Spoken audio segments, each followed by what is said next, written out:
भाजपनं शिंदे सेनेला डिवचलं. प्रचारात 50 खोके एकदम ओकेच्या घोषणा. मुंबईत भाजप शिंदे सेना आमने सामने.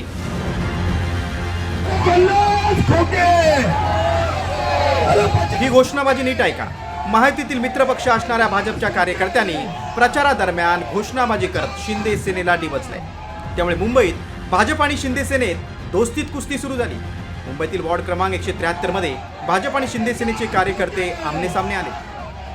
मुंबईतील वॉर्ड क्रमांक 173 मध्ये भाजपच्या शिल्पा केळुसकर आणि शिंदे सेनेच्या पूजा कांबळे यांच्यात लढत होणार आहे. मात्र शिंदे सेनेविरोधात भाजप कार्यकर्त्यांच्या घोषणाबाजीमुळे विरोधकांच्या हाती आयतं कोलीत मिळाले. जे पेरलं तेच उगवलंय अशी टीका ठाकरे सेनेनं शिंदे सेनेवर केली. तर घोषणाबाजीचं मला माहीत नाही, मुंबईत महायुती एकत्र असल्याचं विधान उपमुख्यमंत्री शिंदेंनी केलंय. पेरलं ते उगवत असतं, यांनीच पेरलेलं यांच्यासमोर ते उगवलेलं आहे. 50 खोके एकदम ओके ही घोषणा आम्ही देत होतो, आता भारतीय जनता पार्टी देते. मधल्या काळामध्ये आमचे मराठवाड्यातल्या हिंगोलीच्या आमदारांनी सुद्धा हीच घोषणा शिंदे गटाविषयी दिली होती. 50 खोके एकदम ओके. आतासुद्धा खोके शिवाय दुसरं कोणतंच काम चालू नाही. हे बघा, कार्यकर्त्यांनी कुणी काय म्हटलं ते मला माहीत नाही, पण मुंबईमध्ये शिवसेना भाजपा महायुती ताकदीने लढते आहे. विकासाच्या मुद्द्यावर आम्ही लढतो आहे आणि 2.5 वर्षामध्ये माझं मुख्यमंत्रीपदातलं काम समोर आहे. देवेंद्रजींचं वर्षभरातलं काम समोर आहे. त्यामुळे मुंबईकर मुंबईच्या विकासाच्या मुद्द्यावरच मतदान करणार आणि मुंबईचं एकाच शब्दात मी तुम्हाला सांगतो, मुंबईमध्ये महायुतीचाच महापौर होणार. खरं तर भाजप शिंदे सेनेच्या जागा वाटपात वॉर्ड क्रमांक 173 ची जागा शिंदे सेनेच्या वाट्याला गेली होती.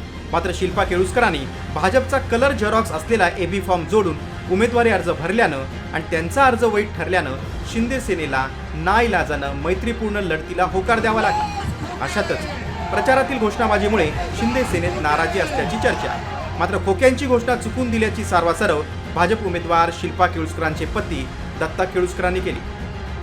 आम्ही ज्या घोषणा दिल्या त्या थोड्याशा चुकीच्या होत्या.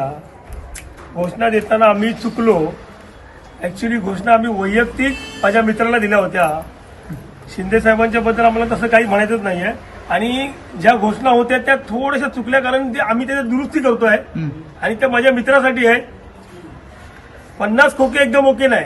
त्यांनी जी जंगम प्रॉपर्टी दाखवली एकूण निवडणूक आयोगाला ती 11 कोटी रुपये, म्हणून आम्ही घोषणा दिल्या की 11 कोटी एकदम ओके, म्हणजे 11 खोके एकदम ओके. छत्रपती संभाजीनगर आणि पुण्यात भाजप आणि शिंदे सेनेत वाद झाल्यामुळेच युती तुटली. मुंबईत युती असूनही आता सर्वात जिवारी लागणारी घोषणा भाजपच्या कार्यकर्त्यांनी शिंदे सेनेविरोधात दिल्यामुळे सारं काही आलबेल आहे का, असा प्रश्न यामुळे निर्माण झालाय. मयूर राणेसह ब्युरो रिपोर्ट, साम टीव्ही न्यूज, मुंबई.